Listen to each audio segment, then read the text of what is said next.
Cinética química, as reações têm velocidade? Tem. E o trabalho da cinética química, né, que é uma das partes mais importantes da química, é medir a velocidade das reações químicas. Essas reações químicas, elas podem ter a velocidade muito variada, né? Pode ser instantânea, né? Uma reação química como é a combustão de hidrogênio, né? Que causou a explosão no dirigível Hindenburg no século passado. Ou pode ser extremamente lenta, demorar milhares de anos, como é a formação do petróleo.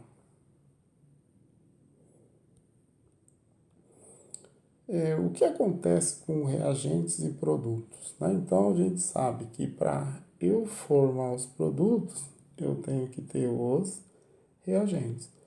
Outra coisa que a gente sabe é que os produtos são formados a partir dos próprios átomos que formam os reagentes. Isso aí vem da lei de conservação da matéria. Então, o que a gente pode concluir com isso? Os reagentes, eles são sempre consumidos em função dos produtos que são formados. Então, o que a gente pode dizer? Que os reagentes, eles estão numa reação química constantemente diminuindo e os produtos estão constantemente aumentando. Né? A gente pode dizer que os reagentes são consumidos e os produtos são formados. Considerando essa reação genérica que a gente tem aí, A é reagente, então sua concentração cai com o tempo. B é reagente, então sua concentração cai com o tempo. C é produto, então sua concentração aumenta com o tempo. D é um produto, sua concentração aumenta com o tempo. Né? É o que o gráfico mostra para a gente. A curva da quantidade de produto formada na reação em função do tempo sempre é um valor ascendente e a quantidade de reagente com o passar do tempo de ocorrência da reação sempre é um valor descendente.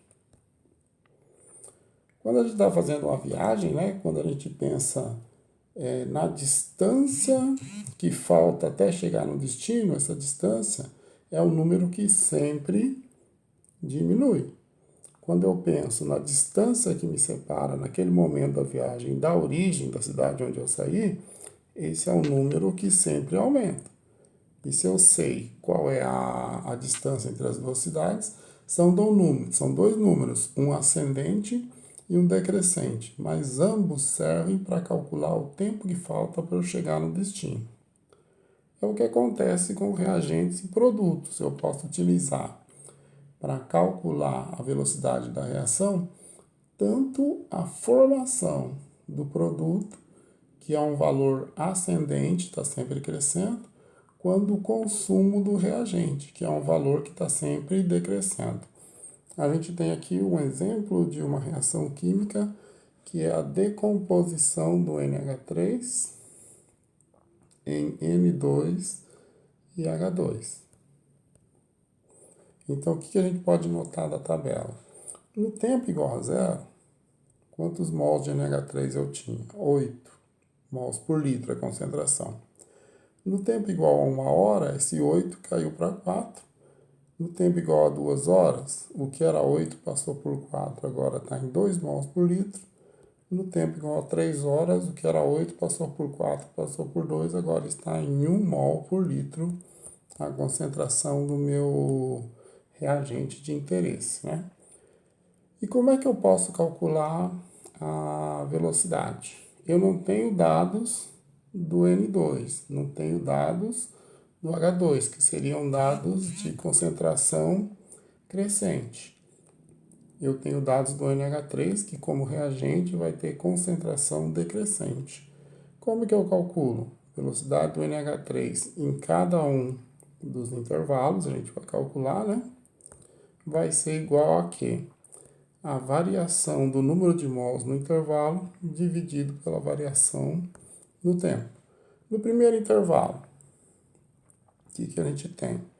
O tempo igual a 1 hora menos 0, que é o tempo inicial. Vai dar 1 hora. a gente tem o número de mols igual a 4 menos 8, que é o inicial. 4 menos 8 dá menos 4, que dividido por 1 vai dar uma variação negativa, né? Esse negativo aí vem do fato de eu estar calculando a velocidade a partir do consumo de um reagente, então por isso que a velocidade ela dá negativo. Então o que eu posso dizer? É que eu posso ou não utilizar esse sinal. Eu posso utilizar a velocidade em módulo, por causa de um reagente, e indicar no texto que é uma velocidade de consumo. Então a pessoa que está lendo já vai deduzir que ela é uma velocidade negativa. Segundo intervalo, eu vou ter 2 horas e inicial 1, 2 menos 1, 1 hora. Nesse intervalo, a quantidade de mols por litro final é 2, inicial é 4. 2 menos 4 vai dar menos 2, que dividido por menos 1, a gente vai ter a velocidade de 2 mols negativo por hora, consumido então. A gente tem no último intervalo o tempo igual a 3 menos o tempo igual a 2, que vai dar 1 hora. E a gente vai ter a variação no número de mols, 1 menos 2, que vai dar menos 1. Menos 1 dividido por 1 vai dar uma velocidade de menos 1 mol por hora. Lembrando sempre que esse valor negativo, ele simplesmente está ali para lembrar que eu estou trabalhando com o consumo de substância e não com a formação, já que a gente tem dados de um reagente. O que a gente notou? Que a velocidade de reação ela diminui conforme o tempo passa. E isso aí é bastante lógico, né? Porque se a gente considera uma reação genérica, A mais B dando C mais D, e a gente sabe que o A e o B vão sendo consumidos para poder formar o C e o D, a gente sabe então que as quantidades de reagentes vão diminuindo com o tempo. Se elas vão diminuindo com o tempo, elas não têm condição, com o passar do tempo, de sustentar a velocidade inicial.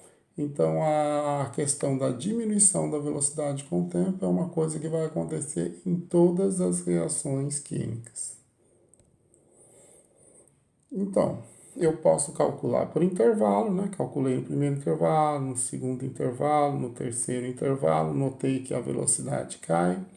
Ou eu posso calcular no intervalo total da reação, né? Que seria aqui no caso, variação de mols total pela variação de tempo total.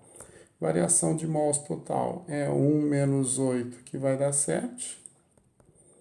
A variação no tempo é 3 horas menos o tempo inicial, que é igual a 0. Então, a gente vai ter uma variação negativa, porque eu estou trabalhando no consumo de um reagente, né?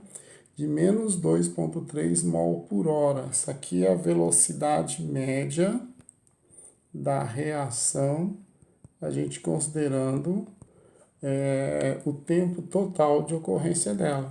Então, quando eu calculo pelo tempo total, eu não tenho, fica escondido aquela situação de que a velocidade varia com o tempo. Então, eu não posso ter na minha cabeça que a velocidade média de uma reação ela é aquele valor do início até o final. Na realidade, ela é um valor médio de valores que vieram caindo com o tempo devido a esse fato de a diminuição na quantidade de reagentes não conseguir sustentar a velocidade inicial.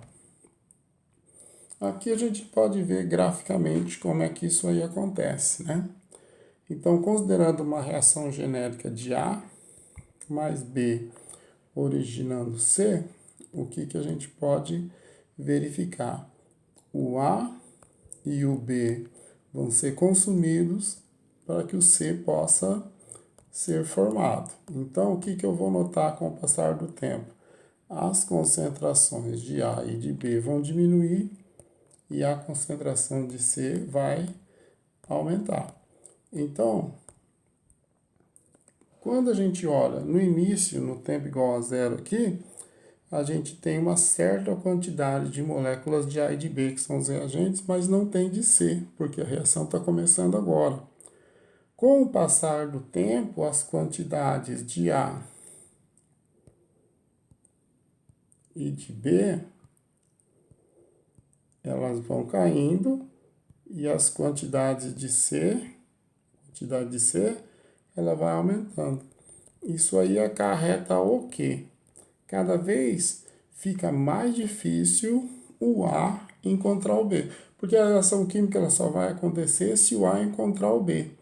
Posteriormente a gente vai verificar que não basta nem encontrar, precisa que eles colidam com uma certa energia para que eles possam ambos nessa colisão se transformar no produto C. E a gente vê lá no final, ó, que A e B já estão numa quantidade tão diminuta que o encontro deles fica assim quase beirando o improvável. Né? Então, o que a gente pode afirmar? Que com o passar do tempo, a velocidade de reação vai diminuindo. Por quê? Porque cada vez fica mais difícil que os reagentes se encontrem e possam, a partir desse encontro, formar o produto. No início, A e B têm um encontro bem facilitado. Com o passar do tempo, isso aí vai ficando difícil, porque a concentração deles, reagentes, vai diminuindo. E no final, a gente tem um encontro de A com B já bem dificultado, o que vai acarretar numa diminuição bem considerável da velocidade de reação. Tá ok? Então, agora é só dar uma lida na teoria, fazer algum exercício para ver se ficou alguma dúvida e entrar em contato com a gente para sanar essas dúvidas.